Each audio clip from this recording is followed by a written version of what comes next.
ગઈ તારીખ 21/8/2025 રોજ અમરોલી પોલીસ સ્ટેશન વિસ્તારમાંથી એક ફરિયાદી બેનના 3 વર્ષના બાળકનું કિડનેપિંગ કરી અને એમની જે બેનનો એટલે કે એમનો ભત્રીજો લઈને જતો રહ્યો છે એવી ફરિયાદ અમરોલી પોલીસ સ્ટેશનને મળી હતી અને 3 વર્ષના બાળકનો પ્રશ્ન હોય જેથી પોલીસ કમિશનર સાહેબ અને જોઈન્ટ પોલીસ કમિશનર ક્રાઇમ સાહેબની સૂચનાથી ક્રાઇમ બ્રાન્ચની તમામ ટીમોને કામે લગાડવામાં આવી હતી। ફરિયાદી બેનનો ફોન લઈને પણ આરોપી જતો રહેલો હતો, પણ ફોન એને સ્વિચ ઓફ અહીંથી જ કરી દીધેલો।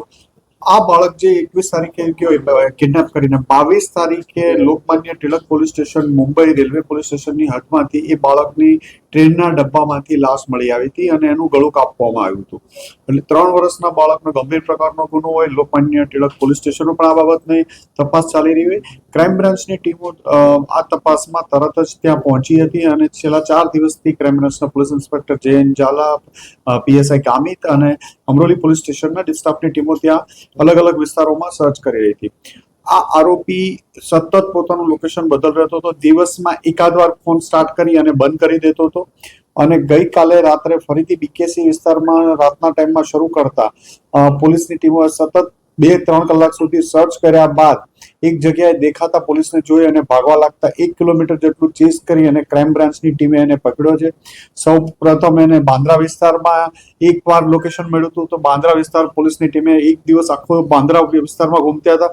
બીજે દિવસે કુલ્લા વિસ્તારમાં એકવાર ફોન કરી ચાલુ કરીને બંધ કરી દીધું હતું તો પોલીસની ટીમે આખો દિવસ કુલ્લા વિસ્તારમાં ત્યાંથી લોકલ માણસો પાસેથી સ્કૂટર, સાયકલ, રિક્ષા આ બધું અલગ અલગ રીતે સર્વેલન્સમાં બેસીને સર્વેલન્સ કરતા હતા, ચાલીને રેલવેના પ્લેટફોર્મો, બંધ ડબ્બાઓ, કમ્પાર્ટમેન્ટ એમ ક્રાઇમ બ્રાન્ચ અને અમરોલી પોલીસની ટીમે 3 દિવસમાં રાત દિવસ જોયા વગર સતત મહેનત બાદ કાલ રાતે આને પકડવામાં આવ્યો છે। આરોપી વિકાસ બિસુદીન દયાલ શાહ એ જે મરનાર છોકરો છે એના સગા માસીનો છોકરો હતો તો આની ઉંમર 30 વર્ષ છે। આ લોકો મૂળ સિવાન બિહાર ડિસ્ટ્રિક્ટ બિહારના રહેવાસી છે। આરોપી અગાઉ કતાર, સાઉદી અરેબિયા અને અલગ અલગ બહારના કન્ટ્રીઓમાં પણ નોકરી કરી હતી। છેલ્લા એપ્રિલથી એ ઇન્ડિયા આવી ગયો તો કોઈ કામ ધંધો કરતો નહોતો।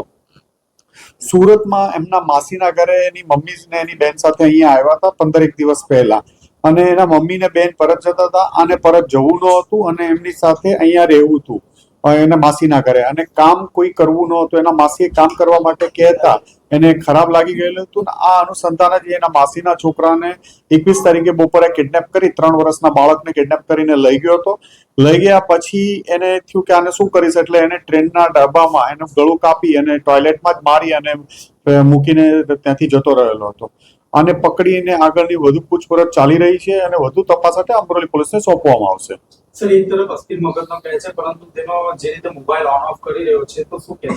અસ્થિર મગજનું હોવાનું કોઈ અમારી પાસે રેકોર્ડ હજી સુધી મળી નથી આવ્યું। એ બંને 2-3 વાર ફોરેન કન્ટ્રીમાં અલગ અલગ જગ્યા ઉપર નોકરી કરી ચૂક્યો છે અને એનું એક શાતીર માણસ હોય એ રીતનું બિહેવિયર હતું અને એવું કોઈ જ એના ઓલા ઉપરથી લાગતું નથી કે અસ્થિર મગજનો હોય। સર, હત્યા કઈ રીતે કરી, ક્યાં કરી?